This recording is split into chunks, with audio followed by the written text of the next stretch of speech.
दोस्तों, अब समय आ गया है कि हम ये सवाल पूछें, क्या इस्लामी गणराज्य सच में गिर सकती है? और इसका जवाब है हाँ, लेकिन नहीं। अगर अमेरिका पिछले 23 सालों जैसी गलती दोहराता है, यानी ईरान पर दबाव बनाने का मौका आते ही पीछे हट जाता है। इस हफ्ते अमेरिका ने प्रोजेक्ट फ्रीडम शुरू किया, जो वाकई शानदार था। शायद पहली बार अमेरिकी युद्धपोत हॉर्मुज जलडमरू मध्य से जहाजों को सुरक्षित ले गए, जिससे तेल उन रास्तों से गुजर सका जिन्हें ईरान ने युद्ध शुरू होने के बाद से बंद कर रखा था। ये सफल रहा, ईरान नहीं रोक सका। और पहले से ही ईरान के तेल निर्यात को जकड़ रही नौसैनिक नाकाबंदी के साथ मिलकर यही वो पल था जब इस्लामी गणराज्य के पास सचमुच समय खत्म हो रहा था। और फिर भी 24 घंटे बाद ट्रंप ने इसे फिलहाल रोक दिया। आज हम समझेंगे कि प्रोजेक्ट फ्रीडम ईरान के लिए इतना खतरनाक क्यों था और क्यों एक बार फिर जब हम बस बढ़त पाने ही वाले होते हैं, हमारी नेतृत्व टीम पीछे हट जाती है। जेएनएस टीवी पर ईरा के शो में आपका स्वागत है। चलिए शुरू करते हैं। 28 फरवरी को अमेरिका और इजराइल ने ऑपरेशन एपिक फ्यूरी शुरू किया। तब दुनिया का ध्यान हवाई हमलों, बम वर्षकों, बंकर भेदी बम और परमाणु ठिकानों पर था। लेकिन चुपचाप अमेरिका भी कुछ कर रहा था, जो 40 वर्षों की टकराव में ईरान के साथ कभी नहीं किया गया। अमेरिकी नौसेना ने ईरानी बंदरगाहों की नाकाबंदी शुरू कर दी, असली नाकाबंदी। प्रतिबंधों और धमकी भरे पत्रों के बजाय ईरान के तटीय जल के बाहर असली युद्धपोत तैनात कर जहाजों की आवाजाही रोकी गई। ये जानने के लिए कि ये पहले से अलग क्यों है, आपको समझना होगा कि इस्लामी गणराज्य तेल पर चलता है। ये कोई रूपक नहीं है। तेल की आमदनी रेवोल्यूशनरी गार्ड के व्यापारिक साम्राज्य को फंड करती है, जो ईरान की आधी अर्थव्यवस्था नियंत्रित करता है।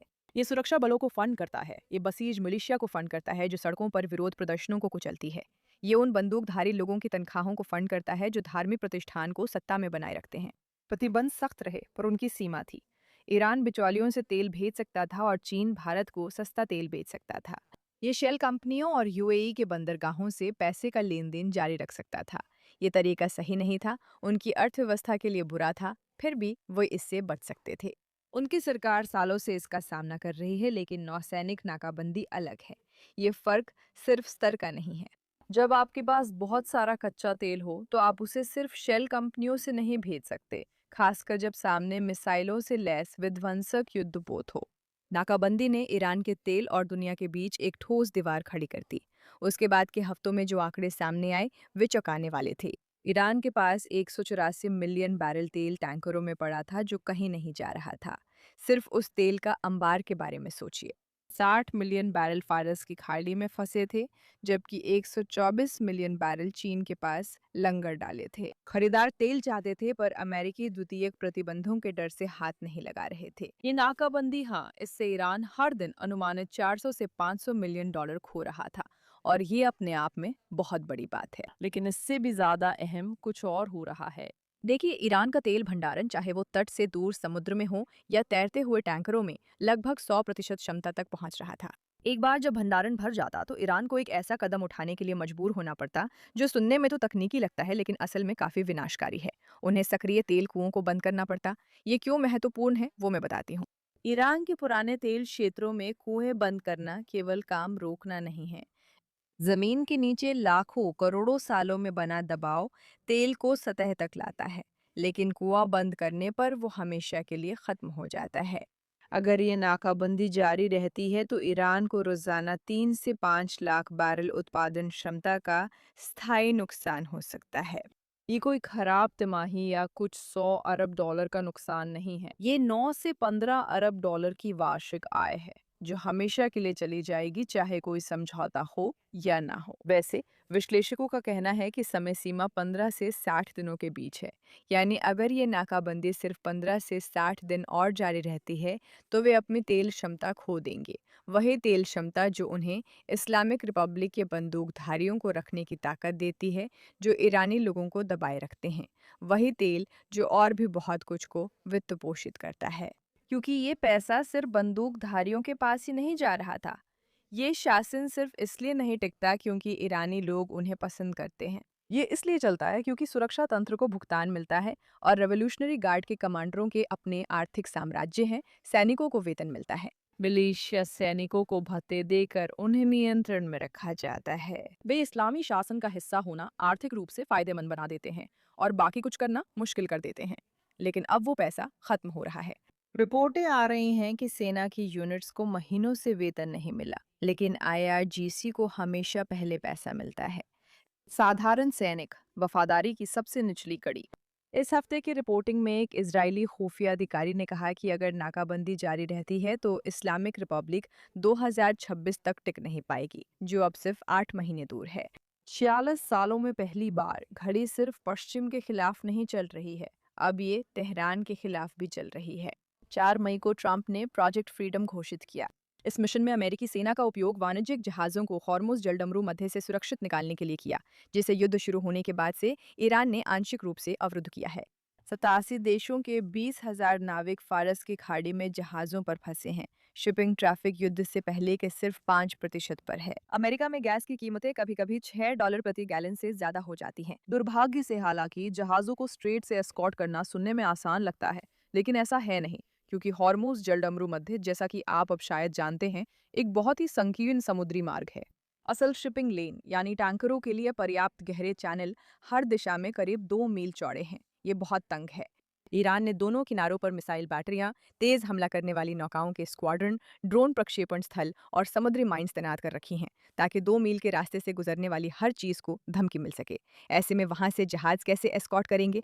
डिस्ट्रॉयर को ऐसे नहीं लगा सकते जैसे भीड़ में बॉडीगार्ड चलता है। यहाँ की बनावट में ये मुमकिन नहीं। वहाँ घूमने की जगह नहीं है। 2 मील चौड़े चैनल में डिस्ट्रॉयर टैंकर के पास खड़ा हो तो वो आसान निशाना बनता है। असल में आप डिफेंसिव छतरी बनाते हैं और डिस्ट्रॉयर पास में तैनात होते हैं। फाइटर एयरक्राफ्ट्स ऊपर गश्त करते हैं। हेलीकॉप्टर डेक से करीबी निगरानी मुहैया कराते हैं। साथ ही आगे उड़कर नजदीकी चीजों की पहचान करते हैं। ड्रोन किनारों पर लॉन्च सिग्नेचर की निगरानी करते हैं। ईरान मिसाइल दागते, ड्रोन भेजते या किसी कमर्शियल जहाज की ओर तेज हमला करने वाली नाव बढ़ाते ही ये छतरी उसे कमर्शियल जहाज तक पहुंचने से पहले रोक लेती है। और जाहिर है आपके पास माइंस का मुद्दा भी है और उन्हें हटाने की कोशिश भी करनी पड़ती है। खुद कमर्शियल जहाज को अपने ऊपर सैन्य सुरक्षा रखने की जरूरत नहीं है। उसके चारों ओर, उसके ऊपर और उसके आगे सैन्य सुरक्षा होती है। यही है काफिला एस्कॉर्ट मॉडल। यही तरीका अमेरिकी नौसेना ने द्वितीय विश्व युद्ध में अटलांटिक शिपिंग को जर्मन पनडुब्बियों से बचाने में अपनाया था। सिद्धांत बेहद सरल है। अगर आप व्यापारी जहाज को निशाना बनाना चाहते हैं तो आपको पहले युद्धपोतों से होकर गुजरना पड़ेगा। लेकिन इस सुरक्षा छाते को काम करने के लिए आपको बेस चाहिए। फाइटर जेट्स को उड़ान भरने और उतरने के लिए कहीं ना कहीं की जरूरत होती है। ईंधन भरने वाले विमान को काम करने के लिए कहीं ना कहीं की जरूरत होती है। हॉर्मुज जलडमरू मध्य के पास सऊदी अरब, कुवैत, जॉर्डन, ओमान, कतर हैं और अमेरिका के इन सब देशों से सैन्य संबंध हैं। लेकिन, और यही सबसे बड़ा मुद्दा है, अगर इन बेसों तक पहुंच नहीं मिलती तो एयरक्राफ्ट समय पर स्ट्रेट तक नहीं पहुंच सकते, जिससे वे उपयोगी नहीं रह जाते। तब सुरक्षा की छतरी गिर जाती है। और ये आगे जो हुआ उसके लिए बहुत मायने रखता है, क्योंकि मीडिया इसे ऐसे दिखा रही है जैसे ट्रंप ने बस बाहर निकलने का फैसला कर लिया, लेकिन असल में मामला इससे कहीं ज्यादा जटिल है। ऑपरेशन खुद असली और तुरंत था। 1 दर्जन से ज्यादा युद्धपोत तैनात किए गए, 15,000 सैनिक और 100 से भी ज्यादा जमीन और समुद्र आधारित एयरक्राफ्ट। 2 डिस्ट्रॉयर्स यूएसएस ट्रक्सटन और यूएसएस मैसन जलडमरू मध्य से गुजरे।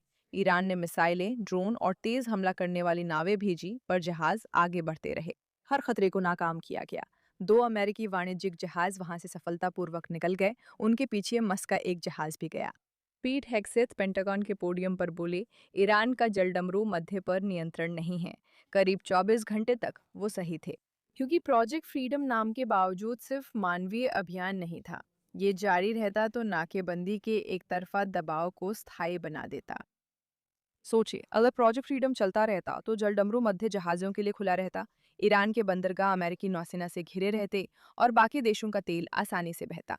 लेकिन ईरान का तेल नहीं। ये सिर्फ 2 दिन की आर्थिक टकराहट नहीं है जहां दोनों पक्ष संघर्ष कर रहे हैं। ये एक तरफा नुकसान है, सीधा, विशेष रूप से और पूरी तरह से ईरान पर केंद्रित। खाड़ी देश जलडमरू मध्य से तेल बेचते हैं, एशिया को ऊर्जा मिलती है, ट्रंप के लिए गैस की कीमतें घटती हैं और ईरान के टैंक भरते हैं। कुएं बंद हो जाते हैं और रेवोल्यूशनरी गार्ड वेतन देना बंद करता है, जिससे लोगों को पैसे नहीं मिलते और वे गुस्सा हो जाते हैं। जिसका मतलब है अपने आप में शायद इस्लामिक रिपब्लिक का गिरना संभव हो सकता है। प्रोजेक्ट फ्रीडम सिर्फ एस्कॉर्ट मिशन नहीं था, यही ब्लॉकेट को निर्णायक बनाता, लेकिन ये रुक गया। ट्रंप ने कहा कि उन्होंने प्रोजेक्ट फ्रीडम को इसलिए रोका क्योंकि ईरान के साथ समझौते की दिशा में बड़ी प्रगति हो रही थी, लेकिन असल में ऐसा नहीं हुआ था। ट्रंप ने प्रोजेक्ट फ्रीडम की घोषणा पहले खाड़ी देशों के साथ समन्वय किए बिना ही कर दी। सऊदी अरब को भी इस घोषणा के बारे में वैसे ही पता चला जैसे बाकी सभी को। सऊदी अरब, जो प्रिंस सुल्तान एयरबेस की मेजबानी करता है और अमेरिकी सेना के जरूरी हवाई क्षेत्र को नियंत्रित करता है, बहुत नाराज था। लेकिन ऐसा नहीं था कि वे किसी भी तरह से ईरान का समर्थन करते हैं, बल्कि वे इसलिए डरे हुए थे कि ईरान उनके खिलाफ क्या बदला ले सकता है, उस कार्रवाई के लिए जिसमें उनकी कोई भूमिका नहीं थी। खाड़ी देशों की पाइपलाइंस और तेल टर्मिनल ईरानी मिसाइल बैटरियों के ठीक सामने, बस पानी के उस पार हैं। उन्हें अमेरिका के फैसलों का खामियाजा भुगतना पड़ता है जिन पर उनसे सलाह नहीं ली जाती और जो उनके देशों को प्रभावित करते हैं। सऊदी अरब और कुवैत ने अपनी एयर बेसों और हवाई क्षेत्र तक अमेरिका की पहुंच निलंबित कर दी। सऊदी और कुवैती बेस ना होने से प्रोजेक्ट फ्रीडम के लिए रक्षात्मक कवच देने वाले विमानों यानी फाइटर जेट्स, रिफ्यूलिंग टैंकर और सपोर्ट एयरक्राफ्ट के पास संचालन की जगह और वैकल्पिक मार्ग नहीं थे। ट्रंप ने फिर मोहम्मद बिन सलमान को फोन किया, लेकिन मामला हल नहीं हुआ। उसी वक्त यूएई पर ईरान के हमले कोई संयोग नहीं थे। यूएई बहुत ताकतवर है, लेकिन ये बहुत छोटा है, बहुत बहुत छोटा। और ये एक शक्तिशाली ईरान के साथ पूरी तरह से युद्ध शुरू करने का जोखिम नहीं उठा सकता। यूएई का सऊदी अरब से क्या लेना देना है? देखिए, याद रखिए, ईरान ने खाड़ी देशों को अमेरिका पर दबाव बनाने के लिए एक हथियार की तरह इस्तेमाल किया है। उन्हें पता है कि ये देश युद्ध का हिस्सा बनने का जोखिम नहीं उठा सकते, क्योंकि इससे उनकी अर्थव्यवस्था और पर्यटन पर असर पड़ता है। वे सऊदी अरब से सीधा नहीं बढ़ना चाहते थे, इसलिए उन्होंने यूएई को खाड़ी देशों के लिए चेतावनी के रूप में चुना। उन्होंने अपना संदेश स्पष्ट रूप से पहुंचा दिया। 20,000 नाविकों के जीवन मृत्यु से जुड़ा ऑपरेशन, जिसका बचाव हेक्सेट्स ने उसी सुबह अपनी प्रेस कॉन्फ्रेंस में किया था, शारीरिक रूप से जारी रखना असंभव था। ट्रंप ने इसे कूटनीतिक इशारा बताया। काफी प्रगति हुई है, समझौता करीब है, हम शांति के लिए रुक रहे हैं। हालांकि ईरान के संसद अध्यक्ष ने सोशल मीडिया पर अपना जवाब अंग्रेजी में पोस्ट किया। ऑपरेशन ट्रस्ट में ब्रो असफल रहा। ईरान के विदेश मंत्रालय ने एक्सियोस की उस रिपोर्ट को ऑपरेशन फेक्सियोस कहा, जिसमें समझौता करीब बताया गया था। शासन को सब पता था कि क्या हुआ। ऑपरेशन को कूटनीति की वजह से नहीं रोका गया था। इसे इसलिए रोका गया था क्योंकि जिस गठबंधन की उन्हें जरूरत थी, वो 24 घंटे के अंदर ही लगभग बिखर गया था।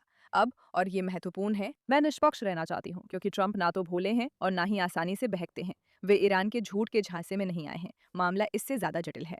ट्रंप पर 3 ऐसे दबाव हैं जिनका ईरान की बातचीत की पेशकश से संबंध नहीं है, और ईरान को ये दबाव बनाना नहीं पड़ता क्योंकि वे पहले से हैं। ईरान को बस इतना करना है कि बातचीत को इतना लंबा चलाए रखे कि दबाव अपना असर दिखा सके।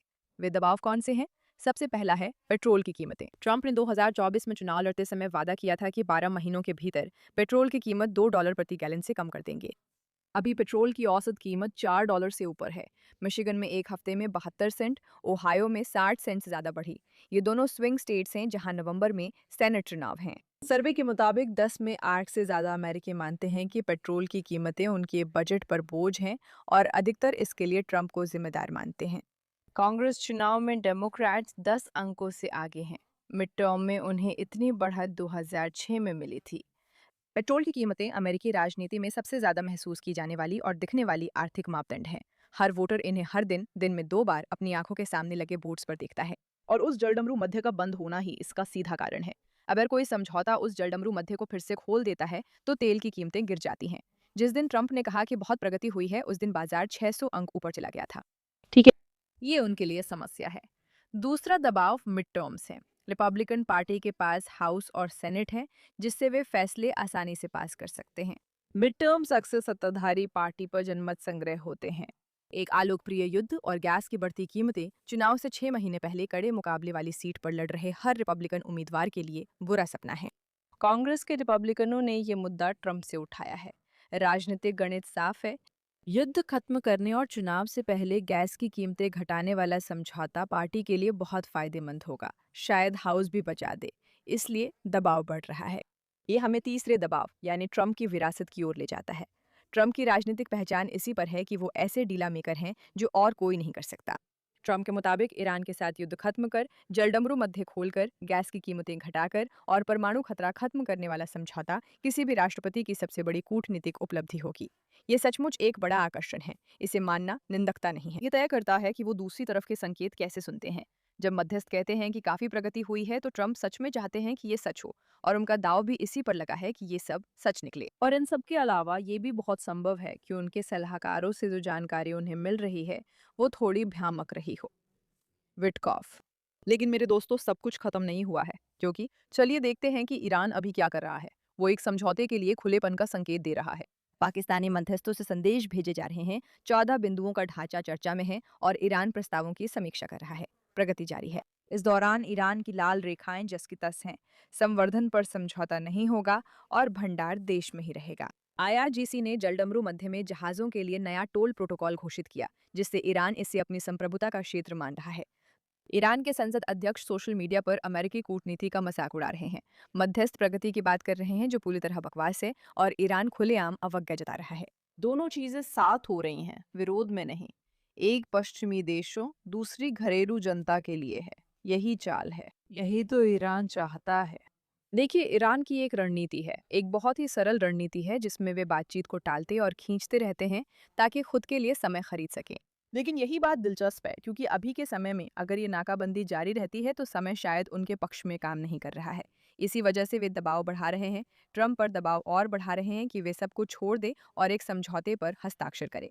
ईरान अपने समझौतों को आगे बढ़ाने के लिए एक ब्लूप्रिंट अपनाता है और पिछले 25 सालों से यही तरीका चला आ रहा है। शायद हम इस पर एक एपिसोड बनाएं। अगर आप चाहें कि हम ऐसा करें तो नीचे कमेंट्स में ज़रूर बताएं। लेकिन ईरान की वास्तव में किसी समझौते पर बातचीत करने में कोई दिलचस्पी नहीं है। वे इससे जितना ज़्यादा से ज़्यादा फायदा उठा सके उतना चाहते हैं। अपनी परमाणु क्षमताओं को और विकसित करना, प्रतिबंध हटवाना, वगैरह वगैरह, और खुद को एक आतंकवादी इकाई के रूप में और मजबूत करना चाहते हैं। अमेरिका बेशक इसमें कोई दिलचस्पी नहीं रखता, लेकिन कुल मिलाकर हम देख रहे हैं कि इस खास क्षेत्र में बहुत सारी जटिलताएं हैं। अब क्या ये मुमकिन है कि ये डर कि शायद ट्रंप पीछे हट रहे हैं, सिर्फ इसलिए है ताकि ट्रंप और नेतन्याहू ईरान पर एक और अभूतपूर्व हमला कर सकें जब उन्हें इसकी उम्मीद ना हो? हाँ, ये बहुत मुमकिन है। ये बातचीत सच नहीं है। ईरान की लाल रेखाएं जस की तस हैं और मुद्दा हमेशा संवर्धन पर ही अटका है। वे यूरेनियम छोड़ने को राजी नहीं, जबकि अमेरिका को वही चाहिए। अब देखना है कौन झुकता है। मध्यस्थ प्रगति की घोषणा कर रहे हैं और ईरान विरोध की घोषणा कर रहा है, और ये दोनों चीजें एक साथ हो रही हैं और ये एक दूसरे के बिल्कुल विपरीत हैं। लेकिन ऐसा क्यों है? एक तो पश्चिमी देशों को दिखाने के लिए है, और दूसरी बात इस्लामिक रिपब्लिक की योजना से जुड़ी है, क्योंकि यही असली चाल है। यही हाल 2003 में था, यही हाल 2013 में था, यही हाल 2021 में था, और सभी पिछली वार्ताओं में भी। उन्हें इन वार्ताओं के सफल होने की जरूरत नहीं है। उन्हें बस इतना चाहिए कि ये वार्ताएं काफी समय तक चलती रहें। लेकिन पहली बार ईरान को सच में चाहिए कि ये प्रक्रिया थोड़ी तेज हो जाए, क्योंकि उन तेल भंडारण टैंकों में फिर से तेल नहीं भरेगा।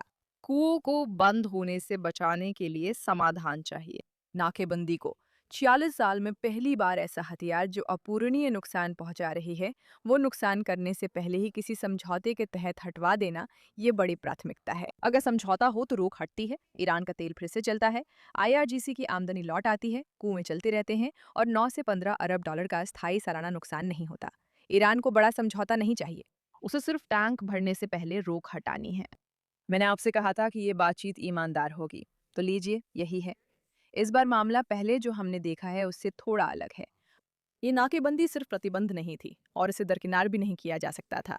ये ईरान की ऊर्जा संरचना को स्थायी नुकसान पहुंचा रहा है, जो समझौते के बाद भी ठीक नहीं होगा। ईरान समर्थित गुट खत्म हो गए हैं, हिजबुल्ला कमजोर है, हमास तबाह है, हूथी पहले जैसे नहीं रहे। ईरान सच में अब उतना अकेला है जितना वो 1980 के दशक के बाद से कभी नहीं था। इजरायली खुफिया समुदाय, जो शासन को लगभग सबसे अच्छी तरह जानता है, कह रहा है कि अब गणित बदल गया है। ये चाल हमेशा काम करती थी। बातचीत लंबी करने से ईरान दबाव सह लेता था और दूसरी तरफ की इच्छा शक्ति से ज्यादा टिकता था। लेकिन पहली बार एक गंभीर विश्लेषणात्मक तर्क है कि ईरान इस खास दबाव को इतनी देर तक नहीं झेल सकता कि वो किसी भी चीज से ज्यादा टिक सके। और यही वजह है कि सऊदी अरब से जुड़ी पेचीदगी इतनी गंभीर है, और यही कारण है कि ईरान ने खाड़ी देशों के साथ साथ इजराइल पर भी हमला किया, क्योंकि उन्हें पता था कि ये खाड़ी देश ही वो चीजें हैं जो शायद उन्हें बचाए रख सकती हैं।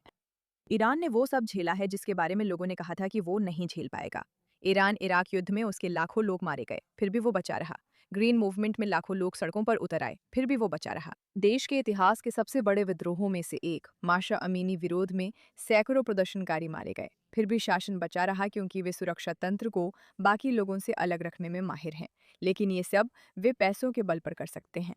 नाकाबंदी तभी निर्णायक होती है जब वो बनी रहे। इसके लिए राजनीतिक इच्छा शक्ति चाहिए, जो लोकतंत्र में सीमित होती है।